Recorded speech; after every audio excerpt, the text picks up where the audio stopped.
¿no es cierto? En ala de mariposa se dice. Compromiso intersticio alveolar, intersticial de inicio y después alveolar, en la progresión de la enfermedad. Y usualmente la característica que tienen los ápices libres. Eso es la forma más característica.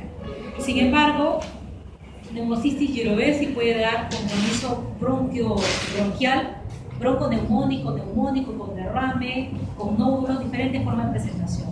Pero esta es la más frecuente, la más característica, la que van a ver. De respecto a las manifestaciones neurológicas, los típicos, ¿no? Toxoplasmosis cerebral, linfoma primario del sistema nervioso central, leucoencefalopatía multifocal progresiva, la criptococosis, la encefalopatía relacionada al VIH.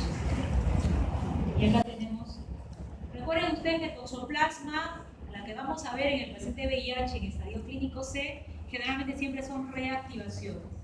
Toxoplasma ingresa, causa una primera infección, después entra en un estado de latencia, ¿recuerdan ustedes eso? Y uno de los tejidos que prefiere es el cerebro. Va a cerebro, músculo, cardíaco. Y cuando reactiva, el paciente VIH generalmente más reactiva a nivel cerebral. Y ya son lesiones, pequeños abscesos, ¿no? Múltiples generalmente, a nivel de ganglios basales o a nivel de la región córtico-subcortical, con los bordes en anillo, ¿no? Como ustedes ven acá. En el caso de los linfomas, el linfoma primario del sistema nervioso central está relacionado también con el virus de Epstein-Barr. Generalmente son lesiones únicas o escasas, en pequeña cantidad, generalmente son periventriculares. Es uno de los casos en los cuales uno podría tener un diagnóstico con una certeza de mayor del 85% si uno pudiera hacer una punción lumbar y una carga viral para Epstein-Barr en el líquido central raquídeo.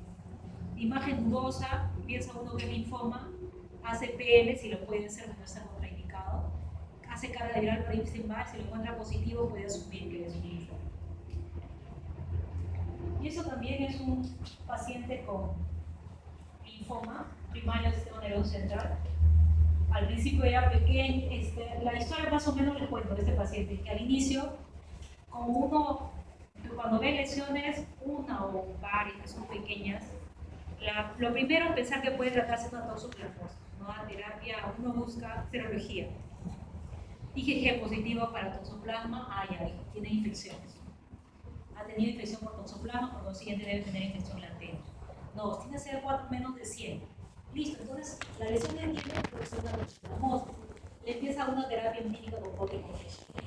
El paciente sigue viendo que está mal, entonces uno ve y las imágenes van creciendo. Entonces, obviamente cuando fracasa la terapia empírica con toxo, está indicado hacer una biopsia estereotáxica, entrar a hacer operaciones para biopsiar, y en este caso resultó ser un linfoma. Pues obviamente las imágenes también dan para pensar en un tumor, ¿no es cierto? Una imagen grande, única y irregular. Otra enfermedad,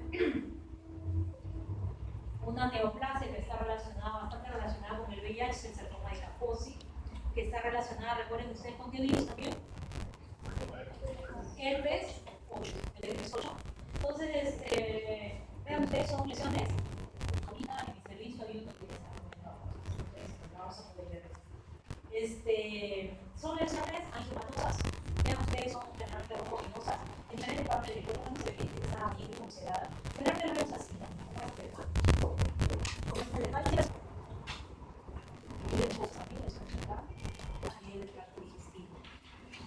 También puede infiltrar los vasos linfáticos y los ganglios linfáticos. Entonces, si solamente tiene lesión en piel nada más y son escasas, sin compromiso linfático, podemos darle solo terapia de retroviral. Si ya hay compromiso linfático, si hay compromiso de vísceras, en ese caso ya necesita quimioterapia. Esa es, también hemos dicho que un paciente que tiene un estadio clínico C puede dar infección herpética crónica a nivel de mucosa. Y por ejemplo, un herpes, que normalmente un herpes que son lesiones, a ver, ¿cómo es una lesión herpética típica? Nosotros tenemos a un paciente que ya, generalmente ya antes ha tenido episodios, ¿sí? Que antes de que le brote, le quema o le pica la zona donde va a brotar. Y después salen unas pequeñas vesículas de 1 o 2 milímetros, varias pequeñitas. Usualmente Se ve ya cuando están abiertas, porque son muy largas, agrupadas. Eso es lo que usualmente ocurre. Y pasan 7 días en promedio y va a desaparecer. ¿Sí? Esa es la historia natural. Pero estos pacientes que tienen CD4 de menos de 200 o menos de 100, no cierran, no desaparecen solas. ¿Qué es lo que pasa? Miren ustedes, las lesiones, miren, son las que normalmente vemos están acá. ¿Pero qué hacen? Confluyen. Van confluyendo y terminan por producir úlceras grandes, que duran más de un mes. Obviamente lo tienen que dar tratamiento, si no eso no va a ser claro. Entonces, si ustedes ven una lesión así, usted tiene que preguntarle cómo empezó. O sea, con la historia clínica ustedes van a sacar el diagnóstico. Y si ven otras lesiones, como en este caso ayuda porque tienen otras lesiones que son típicas, pues ahí puede ayudarles a saber que se trata de un herpes simple, 1 o 2, no sabemos, lineal, crónico. Por lo siguiente, está en estadio clínico 0. Eso no estamos dentro de las no está dentro de una categoría clínica, pero sí los condilomas vamos a ver con cierta frecuencia. ¿No? Cualquier ITS, cualquier paciente que tenga una ITS, los obliga a ustedes a buscar VIH. Y a veces los condilomas pueden crecer, o sea, un paciente que tiene mayor inmunocompromiso, los condilomas pueden ser bastante grandes, ¿no? Como cabecitas de coliflor, ¿no? En este caso se ve están un poco crecidos, no tanto, he visto más grandes que esas. Es para que fijen la imagen, ¿no? Así son los condilomas. Y para que sepan que un paciente que tiene una ITS debe tener VIH. Para más o menos para que tengan este cuadro es un resumen, de más o menos en función de la enfermedad que ustedes vean, más o menos cuánto de CD4 podrían pensar que el paciente tiene, ¿no? Entonces, por ejemplo, yo les decía, ¿no? A ver, si tiene una hemocisis, girovesis, probablemente el CD4 sea menos de 200. Si tiene una candidiasis esofágica, lo que hemos visto, probablemente también el CD4 sea menos de 100. Entonces existe esta correlación. Es una ayuda, no es una 100% matemática con exactitud 100%, pero sí les puede ayudar. Bueno, y como les decía, ¿no? Hemos hablado de los promedios, ¿no? De los tipos de cuando hablamos de la historia natural de la enfermedad, pero le dijimos también que habían los dos extremos, ¿no? Unos que son progresores rápidos, en los cuales tenemos que ha hecho una infección aguda, severa, prolongada, y la cual probablemente vamos a tener, el SIDA lo va a hacer en 3 a 5 años, o sea, un corto tiempo. Mientras que tenemos los progresores a largo plazo, o no progresores, en el cual el VIH tiene VIH más de 7 años, no recibe terapia antirretroviral, sin embargo, sucede cuando está más de 500. O sea, está como si ustedes lo ven y sus cargas virales son bajas. Pareciera que es un paciente que está recibiendo terapia antirretroviral, pero no la recibe. Es un porcentaje bajo, realmente, pero se supone que estos pacientes tienen disminución o ausencia, disminución sobre todo, de la cantidad de correceptores. Tienen menor cantidad de correceptores. Y aquellos que no tienen correceptores tendrían resistencia a la infección por el VIH.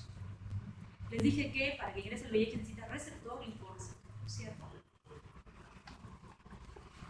Entonces, ya tenemos el diagnóstico, tenemos el estadio y todo esto nos sirve para ver a quiénes le dejo profilaxis y a quiénes y cuándo empezamos el tratamiento, lo vamos a ver después. Con respecto a la profilaxis, recuerden ustedes que en el caso de profilaxis primaria es cuando voy a dar a un paciente, voy a hacer una intervención, voy a dar un medicamento a un paciente que tiene una infección latente y quiero evitar que haga una enfermedad, que se reactive. Y profilaxis secundaria se dice cuando ya el paciente tuvo la enfermedad, quiero evitar que haga una recurrencia de la enfermedad, ¿ya? Entonces, infectado, nunca hizo enfermedad, quiero evitar la enfermedad, profilaxis primaria. Ya hizo la enfermedad, quiero evitar la recurrencia, profilaxis secundaria. Entonces, de la profilaxis primaria, obviamente, lo voy a dar a un paciente contra tuberculosis, contra TB. Voy a dar la profilaxis siempre y cuando primero descarte que no tiene tuberculosis y que no ha tenido tuberculosis. Si ya tuvo tuberculosis, obviamente ya no va, lo de la profilaxis ya no va. Obviamente primero debo descartar que mi paciente esté enfermo, que tiene una enfermedad.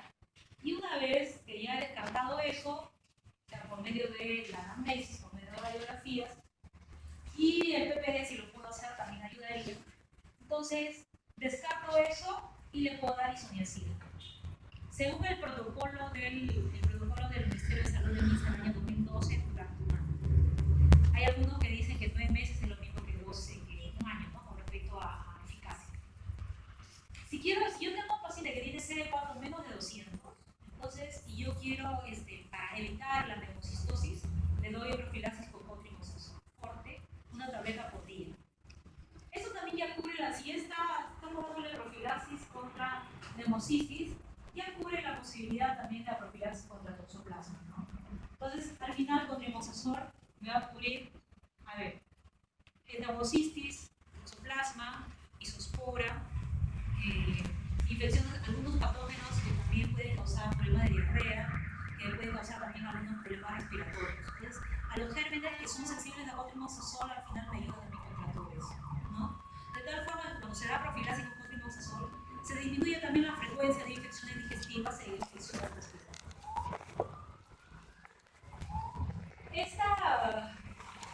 ¿Cómo se llama?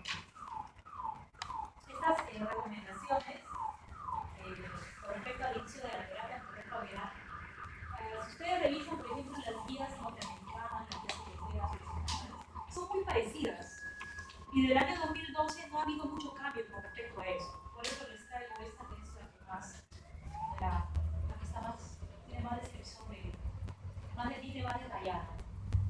Si por ejemplo, y eso coincidimos acá todos, a nivel de Perú, en los protocolos también dice con CD4 menos de 350 que debe iniciarse la terapia antirretroviral. Con respecto a 350, 500 no está dentro del protocolo nacional, ni del MINSA ni de salud. Sin embargo, ya es una recomendación. En otros países, sobre todo en países desarrollados, dan ya, cuando el paciente tiene menos de 500, se le da con terapia antirretroviral. Con más de 500, hay un estudio grande que se está haciendo para eso. Todavía no hay respuesta cuán beneficioso puede ser. Puede recomendársele si en todo caso el paciente al final puede decidir. Se le explica, se le orienta que se le puede dar. Eso obviamente no estoy hablando de nuestro medio, estoy hablando de otros medios. Se le podría hablar y podría iniciar terapia antirretroviral. En nuestro medio, como les he dicho, es CD4 menos 350. ¿Qué paciente debe empezar terapia antirretroviral independientemente del nivel de CD4? Obviamente un embarazado. Ya sabemos por qué también. Cualquier paciente que tenga una condición clínica C, independientemente del nivel de CD4, se empieza la terapia antirretroviral. Un paciente con nefropatía asociada con el VIH. El VIH por sí mismo puede causar una lesión a nivel del riñón. Y esto puede llevar rápidamente a deterioro y a daño total del riñón, llevándolo a hemodiálisis incluso. Entonces, eso se llama nefropatía asociada al VIH. Y ese paciente, cuando uno tiene el diagnóstico de eso, uno debe empezar terapia antirretroviral, independientemente del CD4. Cuando también el paciente está co-infectado con hepatitis B o C, sobre todo debe empezar la terapia para la hepatitis B, tiene indicación, entonces se inicia para los dos. ¿Por qué? Porque varios de los medicamentos que tienen acción contra el virus de la hepatitis B también tienen acción contra el VIH. Por ejemplo, la nimudina tiene acción contra el virus de la hepatitis B y el VIH. Entricitabina también. Tenofovir también. ¿Ya? El decavir solamente contra el virus de la hepatitis B. Acá están las normas que se hizo en el año 2012, no había una revisión actual con respecto a las normas que ha publicado el MINSA. Como verán ustedes, son muy parecidas a las que se dan a nivel mundial, excepto que hay un comité de expertos, ¿no? En el cual en el MINSA, para ciertos casos, debe ser sometido a ese comité de expertos, cuando son, por ejemplo, cambios de terapias o alguna otra situación en la cual el médico no puede resolver, se comunica al comité de expertos. El MINSA da, como les digo, la terapia antirretroviral de manera gratuita, sea en diferentes hospitales, el OAISA, el Hospital de Mayo, la Calidad, todos ellos tienen infectólogos, tienen terapia antirretroviral gratuita. Sin embargo, el detalle es no maneja muchos medicamentos, no hay la limitación por respecto a los medicamentos. Cuando empezamos, nosotros usualmente en nuestro medio utilizamos el efavirenz como análogo no nucleósido y utilizamos psidobudina y lamivudina. El esquema más empleado, tanto en MISA como en salud, es psidobudina más lamivudina más efavirenz. Se puede utilizar también inhibidores de proteasa reemplazo de efavirenz y también. Definitivamente no está recomendado dar monoterapias o uniterapias. Y aquí están todos los medicamentos, como vean ustedes, todos los medicamentos de los que disponemos, de los que se dispone a nivel mundial. En nuestro medio de salud tiene, excepto Sanskritavir, que digamos está en el mercado. Tenemos todos los otros, Sanskritavir tampoco los tenemos, porque hemos fallecido de la lamivudina. Todos los otros tenemos. Los análogos nucleósidos tenemos, la vitrina ya no se utiliza, está en desuso. Efavirenz se sigue utilizando, la vitamina también lo tenemos, vitamina también tenemos, y vitamina todavía no lo tenemos. El nivel de proteasa, Andrenavir no lo tenemos, pero sí tenemos Anasanavir, Datinavir, Iminavir, Lopinavir, Velminavir, que ya salió del mercado, Ritonavir, Satinavir, Timpranavir, que ya no se está empleando, ya también está saliendo del mercado, está empleado. Entonces hay medicamentos que se están viendo con el transcurso de los años que producen mucho efecto adverso, o no es tan potente como otra droga que se tiene, entonces se va retirando, ¿no? Por efecto adverso, por costo, por frecuencia de dosificación. Y hoy de integrasa tenemos acá Ratilavir y Evitelavir, tenemos acá en nuestro medio Ratilavir, seguro que tiene también. Y hoy de fusión tenemos el Efuviricil, el PBI, que también nosotros lo tenemos. Y es el único medicamento que se da por vía parenteral, se da por vía subcutánea. Entonces se da 2 veces al día. Así que imagínense ustedes, nosotros lo damos usualmente a un paciente que está fracasando, ha fracasado casi todos los esquemas. No tenemos mucho más que darle, le damos eso. Entonces está poniendo 2 veces al día. Maraviroc, un inhibidor del CCR, del coreceptor, que también está en el mercado, ¿no? Es un medicamento caro, que la verdad que no ha demostrado mucha eficacia, ¿no? Se le está buscando un lugar dentro de la terapia. A ver, ¿qué pacientes van a ir mal con el tratamiento? Obviamente va a ir mal con el tratamiento aquel que no sigue su tratamiento, toma los medicamentos cuando le parece, a deshora, los toma. Hay medicamentos que deben tomarse con el estómago vacío, otros con alimentos, sí, simplemente esta persona lo toma como le parece, ¿no? Entonces, no toma de manera adecuada. Cuando tiene altos niveles de carga viral en el tratamiento, también es un factor de riesgo para que pueda fracasar a la terapia, ¿no? Y sobre todo, si ha tomado previamente medicamentos, ¿no? Y a veces el paciente no lo dice. Tomó medicamentos en forma particular, tomó uno, tomó otro, lo tomó en forma irregular. Al final viene, cae incluso con nuestras manos y no nos dice todo eso. Vamos a la terapia y la terapia fracasa. Bueno, el VIH, si bien es cierto, puede producir, como ustedes han visto, hace que una persona vuelva a reintegrarse en la sociedad, mejore su estado inmunitario. Sin embargo, también puede haber efectos secundarios, ¿no? Nosotros ahorita ya estamos en la etapa en la cual estamos viendo ya, estamos viendo en la primera etapa cuando llega el VIH, más las infecciones oportunistas.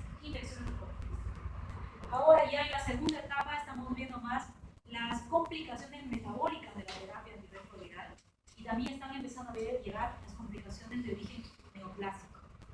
Una persona que tiene VIH cronológicamente podrá tener 40 años, sin embargo su cuerpo biológicamente tendrá 60 años o 50 años, o sea, 10 a 20 años más viejo. Por consiguiente, es una persona que va a tener a edades más tempranas problemas cardiovasculares y también VIH es un factor de riesgo cardiovascular. Y también lo otro es que va a tener con más frecuencia neoplasias. Y cuando ustedes vayan a comparar y leer algo de neoplasia, van a ver que la mayor parte de las neoplasias son más frecuentes en una persona que tiene VIH. Y entonces tenemos con respecto a las complicaciones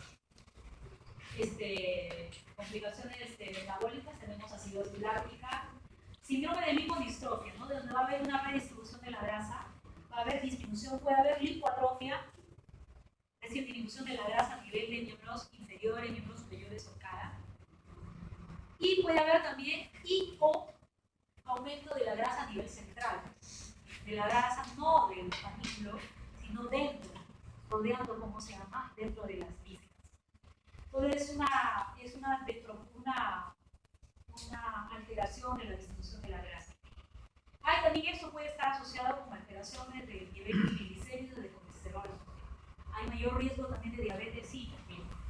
Y lo que se está viendo con las complicaciones metabólicas que ya están empezando a ver, osteopenia, osteoporosis, osteoporosis. Son personas biológicamente mayores. Entonces, acá por ejemplo vemos un acúmulo de grasa, famoso cuello de búfalo, ¿no? Usualmente está más relacionado con los niveles de proteasa. Mayor acúmulo de grasa también, acá a nivel abdominal. Y no, como les digo, no solamente, no es el panículo, es por dentro. Y eso, cuando se inició, estaba más relacionado con el Inavir, que ya salió en el mercado. El Inavir se llamaba Clixivant, eso era su nombre comercial. Entonces, las primeras pancitas se llamaban Clixipanzas, que estaban relacionadas con los ingleses. Ya después hemos visto que otros inhibidores de proteasa pueden causar el mismo problema. Y este famoso, lo vemos acá, la linguatrofia, ¿no? Vean ustedes. Ausencia de la bola de glucosa. Acá ven ustedes la disminución de la grasa a nivel facial. Estas son las relaciones cosméticas. Bien, ¿preguntas? Doctora. Sí. La duda que tengo, digamos, es que esto me pasó en verano, digamos, una R3 se pinchó con una aguja haciendo un AGA del paciente que estaba en etapa SIDA. ¿Cuál es la profilaxis que se da en caso de contagio? ¿O cuánto tiempo esperamos para hacer profilaxis o algo? La profilaxis debe ser lo más cercana posible. De preferencia a través de las primeras 7 o 8. ¿Ya? Claro. La profilaxis, si se da durante un mes. Tú tienes que ver las condiciones de la fuente. Quiere decir, primero, tu paciente con VIH, si es conocido es mejor, ¿qué terapia estaba recibiendo? Si estaba recibiendo una terapia. Entonces, por ejemplo, interesa, si el paciente estaba recibiendo una terapia y estaba con carga viral indetectable, puede estar más tranquilo porque el riesgo de transmisión es menor. ¿Entiendes? Pero nadie te puede decir que sea cero. Entonces, lo que tú haces, le das el mismo esquema que estaba recibiendo el paciente, se lo das a la persona. ¿Está bien? Si es un paciente que todavía no estaba en terapia antirretroviral, tú le empiezas una terapia. Generalmente se da citromicina, la midurina de Favirev, en nuestro medio. Sin embargo, los nuevos protocolos lo que recomiendan es utilizar un inhibidor de integrasa. ¿Por qué? Porque los inhibidores de integrasa son los que hacen caer la carga viral mucho más rápido que cualquiera de las drogas conocidas. Entonces, el inhibidor de integrasa, obviamente, en ese momento te pinchas, los virus están empezando a multiplicar, te dan la droga de inmediato, cae todo para disminuir el compromiso. Entonces, serían las drogas óptimas. Como te digo, eso está dentro ya de los esquemas terapéuticos, de los esquemas recomendados. Solo que los inhibidores integrales son caros, entonces no vas a tener a disposición. Desde aquí. Ahora, eso es con respecto a tu paciente, pero también tienes que evaluar el tipo de infección. ¿Cómo ocurrió la infección? Perdón, el accidente. Si el paciente, por ejemplo, ¿qué tipo de aguja usaba? Aguja hueca, aguja sólida. En el AGA fue una aguja hueca. Listo. Es una aguja hueca. Esa tiene mayor riesgo que la aguja sólida, porque carga mayor cantidad de sangre, ¿verdad? Luego, ¿usaba guantes? No usaba guantes. Si no usa guantes, su riesgo es mayor. ¿Por qué? Porque si usa guantes, el látex, al momento de cuando la aguja penetra, se limpia un poco. Y algo de eso queda dentro del guante. Y entonces queda menos cantidad de virus que puede ingresar dentro de cómo se va a ingresar a la, y afectar a la persona. ¿Ya? Pero en líneas generales, se fue por un AGA, no usó el guante, se pinchó, sangró. Entonces, de todas maneras le da profilaxis. Fuente conocida, averiguas el paciente qué terapia estaba recibiendo, si es que la estaba recibiendo. Si está en éxito con ese esquema, mismo esquema. Si el paciente está fracasando, tienes que darle un esquema alternativo porque es como te va a pasar ese mismo virus.